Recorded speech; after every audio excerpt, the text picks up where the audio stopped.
What the? Mother!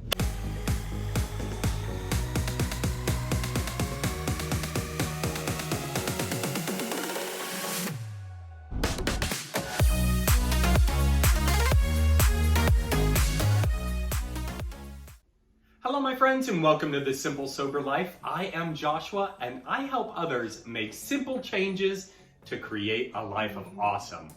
Welcome my friends and welcome to another Financial Friday. If you are new here, please make sure to subscribe. Hit that bell when you subscribe so you get notified each time I create a video. Well my friends, it happens. It happens all the time and it's so frustrating. Unexpected expenses. It's so annoying because you're going through life, you're happy, you're kind of skipping through life, everything's grand, and then all of a sudden, kaboom! Something happens you weren't planning for. And I have narrowed down unexpected expenses into about 4 categories. And I'm going to show you those 4 categories and what you can do to help ease the situation or possibly avoid it altogether. Because nothing frustrates me more than having to all of a sudden and without warning pull money out of my account or pull money out of my pocket. It's so annoying. So the very first category is medical. And this may be the most devastating in a lot of situations. You know, you're happy and healthy and then all of a sudden you fall off of the ladder and break your leg. Or, you know, God forbid, you know, you be diagnosed with something terrible. But this recently happened to a friend and coworker of mine. You know, he was at work and then all of a sudden he didn't show up. And so, you know, I got in touch with him because I was concerned. And unfortunately, his son had to go into the hospital. You know, his son had gotten really sick, like vomiting, not able to keep anything down. And this lasted a week. And so not only is he out the money for, you know, hospital and expenses and all, and taking care of that, but he's also out the pay that he would have gotten had he been at work. These are unexpected expenses that come up. And, you know, we not only worry about them for ourselves, but also our family and our pets. You know, unfortunately, you know, things happen to our pets and they are a member of the family. So those medical expenses just kind of pop out of nowhere and really give you a financial hit. Another source of unexpected expenses is automotive. And this is probably my biggest issue right now. You know, I bought a piece of crap car. I wasn't expecting anything perfect or anything, so I expected a couple little expenses here and there. But over and over and over again, it's something. And there is nothing more frustrating than driving down the road and then all of a sudden, clunk, clunk, clunk, smoke starts billowing out of the hood of your car. You know, I just recently went on a long drive to Savannah. I got back, no big deal, and then the very next day, I turn over my ignition, and it doesn't start. I'm like, son of a... And so this is going to have to be another expense out of my pocket, dumping more money into that rag. And, you know, I'm just over the moon about how frustrated I am with these automotive expenses. Another thing that comes out of our pocket all of a sudden, without warning, is home repair. And, you know, I had to deal with this several years ago when I was purchasing my house in Florida. You know, we bought the house, everything was great. And then all of a sudden, the air conditioner goes out. And if you've ever been in Florida in July and your air conditioner goes out, that needs to be fixed right now. And so $5,000 later, we had to get it fixed. And then Hurricane Irma came through, and we had structural damage, and it was insane.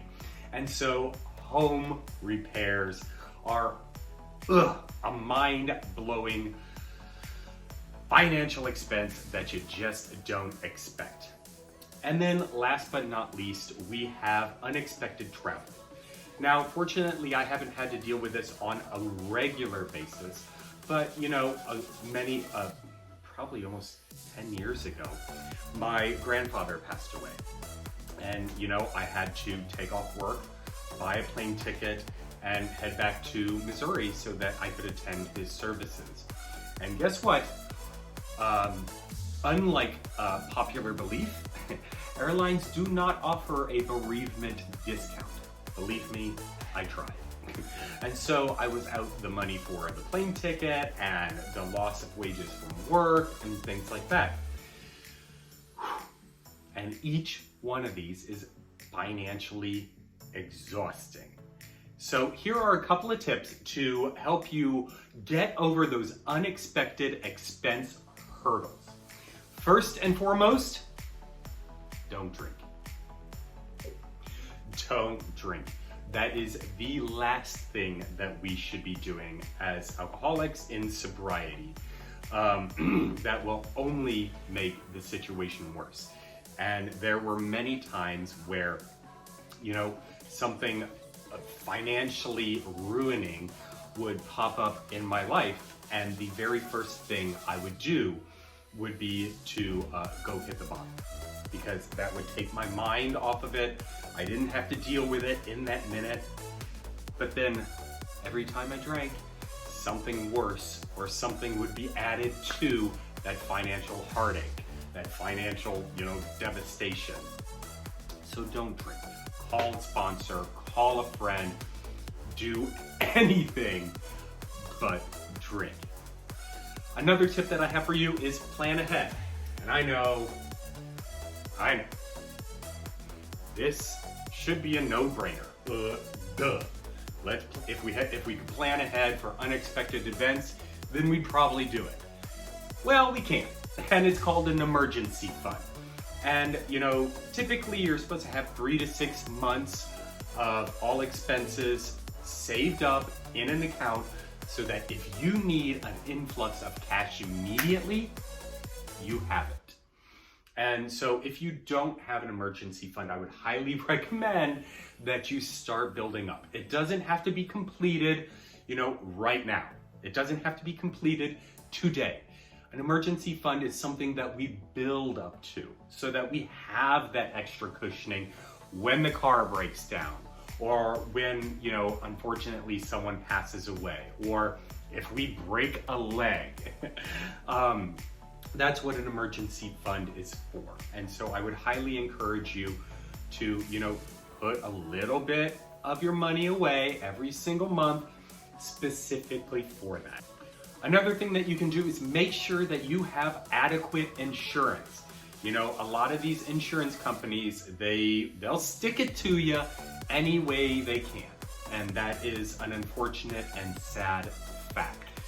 But if you have the proper coverage, then you have the right to have those situations covered. So that's why we have medical insurance and life insurance and health insurance and dental insurance and all these other different types of insurance. If you've got an older car, you may want to consider getting supplementary insurance that will take care of those automotive repairs.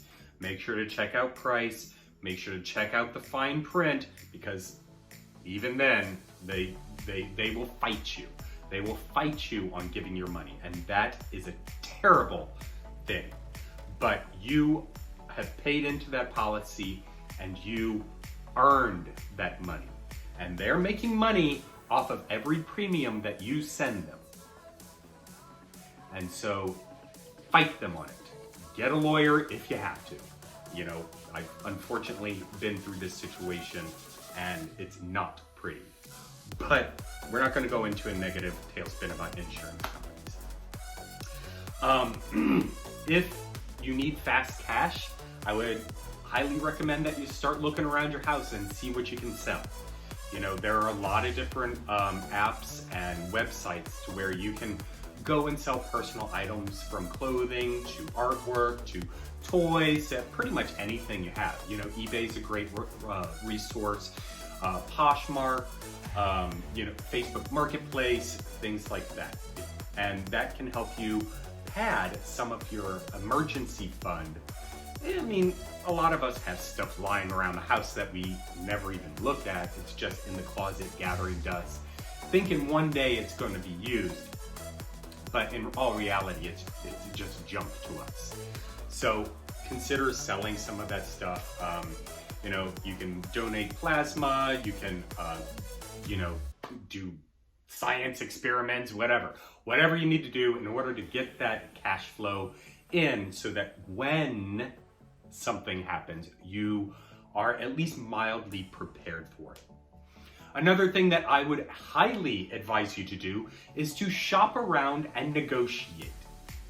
Now, a lot of people don't know this, but even if you are driven to the hospital in an emergency situation, you can negotiate the terms of repayment.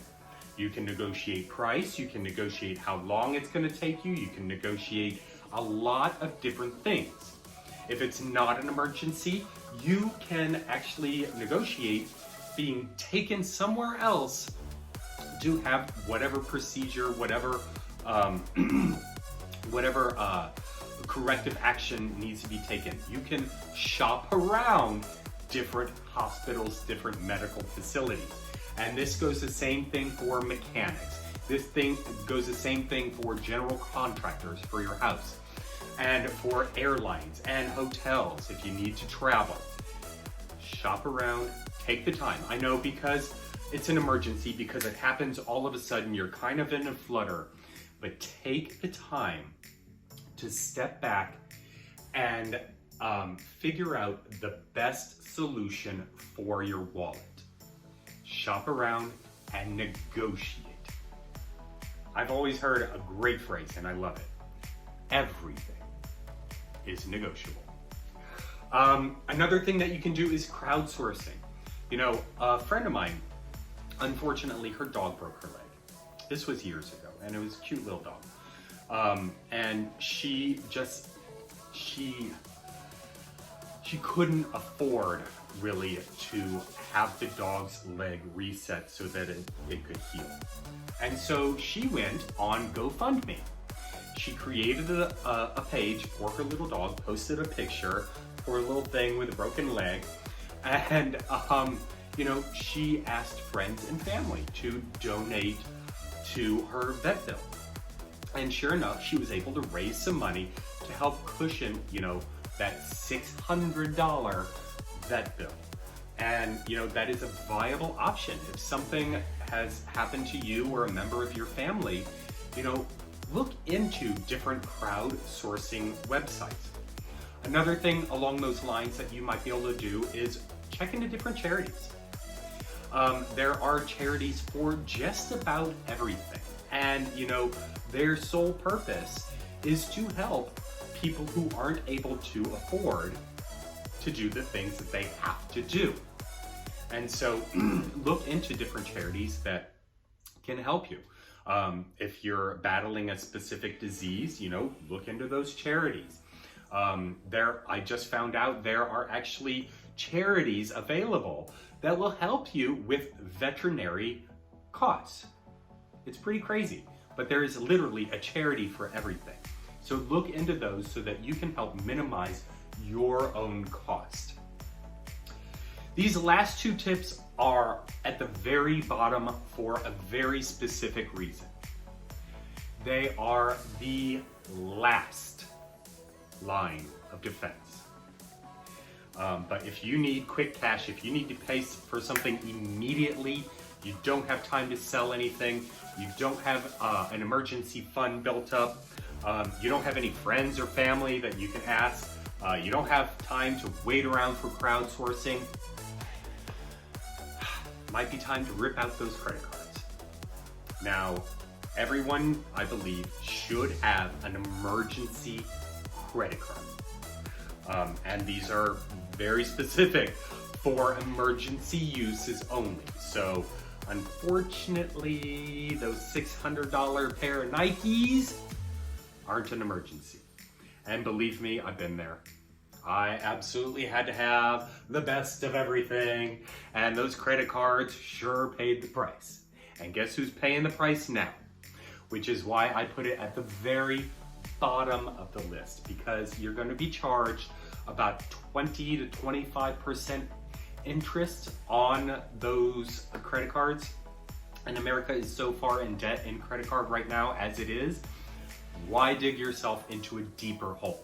It's only going to cause more stress than the situation you're in right now.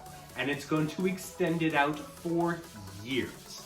And so every time that you pay that credit card, you're going to think about the time you fell off the ladder, broke your leg, and ruined Christmas. So use those as a very last option. And my last tip for you, I sincerely hope you don't have to do this because you work so hard for it. Borrow against your retirement accounts. You know, 401ks, IRAs, they're set up so that you have the ability to borrow against your retirement funds at a very low to almost no interest rate. And the terms are fluctuating depending on the current laws and the company that you're with. Right now, if you do have to borrow against your retirement account, they've extended the loan periods out to a ridiculous amount of time. I think it's something in the lines of 6 years to where you have to pay that back. And you do have to pay it back. Otherwise, you will be taxed on it. This is a loan. You're not taking out from your retirement account. You're borrowing against it. And you can actually do this if you have whole life insurance that has cash value built up. You can borrow against your life insurance policy. That's what it's there for. But I hope you got some great value out of this. If you did, please make sure to comment down below. What was your favorite tip? Or do you have a tip on dealing with those unexpected expenses? My friends, I hope you have a fantastic day. Until next time, give this video a big old thumbs up and subscribe. Almost forgot that part. Until next time, my friends, cheers.